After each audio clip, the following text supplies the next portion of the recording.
This audio reading is taken from the book Words of Cheer for Daily Life by Charles Spurgeon.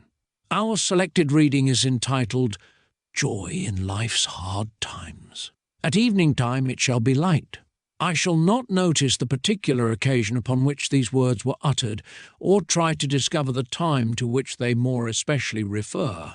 I shall rather take the sentence as a rule of the kingdom, as one of the great laws of God's dispensation of grace, that at evening time it shall be light. Whenever philosophers wish to establish a general law, they think it necessary to collect a considerable number of individual instances. These being put together, they then infer from them a general rule. Happily, this need not be done with regard to God.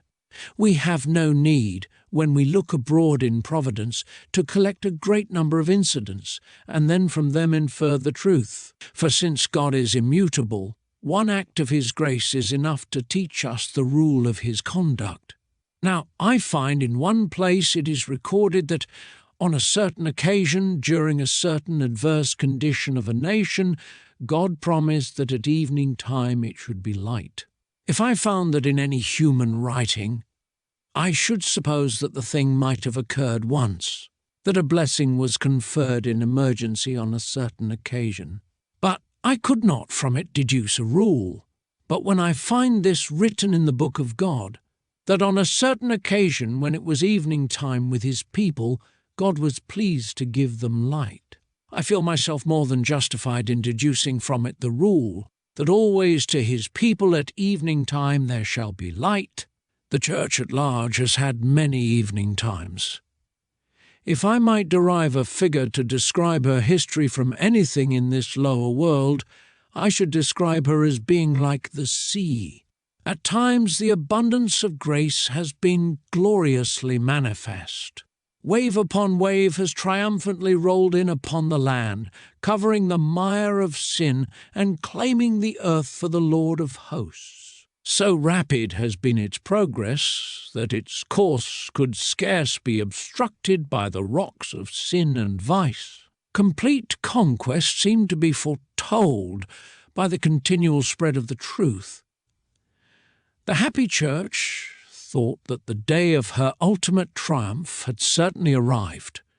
So potent was her word by her ministers, so glorious was the Lord in the midst of her armies, that nothing could stand against her.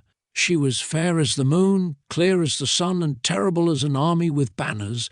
Heresies and schisms were swept away. False gods and idols lost their thrones. Jehovah omnipotent was in the midst of His church, and He upon the white horse rode forth conquering and to conquer. Before long, however, you find it always has happened that there came an ebb tide. Again the stream of grace seemed to recede. The poor Church was driven back either by persecution or by internal decay. Instead of gaining upon man's corruptions, it seemed as if man's corruption gained on her.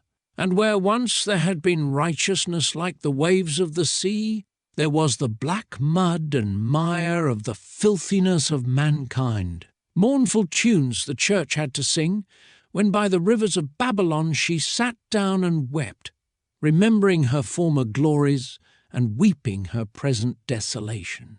So has it always been, progressing, retrograding, standing still a while, and then progressing once more, and falling back again. The whole history of the Church has been a history of onward marches and then of quick retreats, a history which, I believe, is, on the whole, a history of advance and growth, but which, read chapter by chapter, is a mixture of success and repulse, conquest and discouragement. And so I think it will be, even to the last. We shall have our sunrises, our meridian noon, and then the sinking in the west. We shall have our sweet dawnings of better days, our reformations, our Luthers and our Calvins. We shall have our bright full noontide, when the gospel is fully preached and the power of God is known. We shall have our sunset of ecclesiastical weakness and decay. But just as sure as the evening tide seems to be drawing over the Church, at evening time it shall be light. We may expect to see darker evening times than have ever been beheld. Let us not imagine that our civilization shall be more enduring than any other that has gone before it, unless the Lord shall preserve it. It may be that the suggestion will be realized, which has often been laughed at as folly, that one day men should sit upon the broken arches of London Bridge and marvel at the civilization that has departed. Just as men walk over the mounds of Nimrod and marvel at cities buried there, it is just possible that all the civilization of this country may die out in blackest night.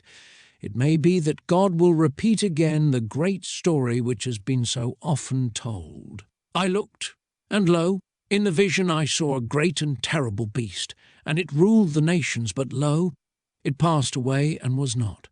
But if ever such things should be, if the world should ever have to return to barbarism and darkness, if instead of what we sometimes hope for, a constant progress to the brightest day, all our hopes should be blasted, let us rest quite satisfied that at evening time there shall be light, that the end of the world's history shall be an end of glory. However red with blood, however black with sin the world may yet be, she shall one day be as pure and perfect as when she was created. The day shall come when this poor planet shall find herself unrobed of those swaddling bands of darkness that have kept her lustre from breaking forth.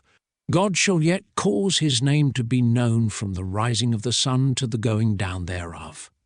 And the shout of jubilee, loud as mighty thunders roar, or the fullness of the sea, when it breaks upon the shore, shall yet be heard the wide world o'er.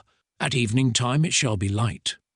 We know that in nature the very same law that rules the atom governs also the starry orbs. The very law that moulds a tear and bids it trickle from its source, that law preserves the earthosphere and guides the planets in their course. It is even so with the laws of grace.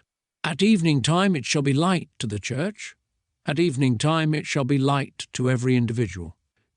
Christian, let us descend to lowly things. Thou hast had thy bright days in temporal matters. Thou hast sometimes been greatly blessed. Thou canst remember the day when the calf was in the stall, when the olive yielded its fruit, and the fig tree did not deny its harvest. Thou canst recollect the years when the barn was almost bursting with the corn, and when the vat overflowed with the oil. Thou rememberest when the stream of thy life was deep, and thy ship floated softly on, without one disturbing billow of trouble to molest it.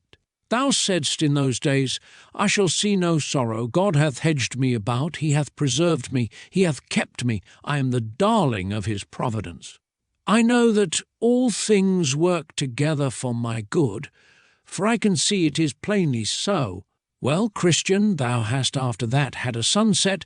The sun which shone so brightly began to cast his rays in a more oblique manner every moment, until at last the shadows were long, for the sun was setting, and the clouds began to gather, and though the light of God's countenance tinged those clouds with glory, yet it was waxing dark.